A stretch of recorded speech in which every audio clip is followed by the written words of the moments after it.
ഖുർആനിലൂടെ അല്ലാഹു പറയുകയാണ്, മാതാവിനും പിതാവിനും നീ ഗുണം ചെയ്യണേ, ഗുണം ചെയ്യണേ.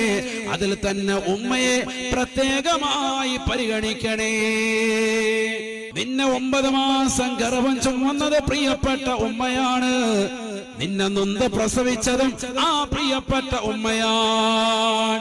എത്രയോ ത്യാഗങ്ങൾ സഹിച്ചിട്ടാണ് ഉമ്മ നിന്നെ കൊണ്ട് നടന്നതെന്നറിയുമോ? ഗർഭം ധരിച്ച കാലയളവിൽ ഉറക്കമില്ലാത്ത രാവുകളാണ്. ശരീരത്തിന്റെ 22 എല്ലുകൾ ഒരേ സമയത്ത് ഒടിയുന്ന വേദനയത്രേ ഒരു പെണ്ണനുഭവിക്കുന്നതായ പ്രസവവേദനയെന്ന് ശാസ്ത്രലോകം വിധി എഴുതുമ്പോ അത്രയേറെ വേദനകൾ സഹിച്ചുകൊണ്ട് ഈ ലോകത്തേക്ക് പൊന്നുമോനെ പ്രസവിക്കാൻ തയ്യാറായ ഉമ്മയാണ് വഹംലുഹു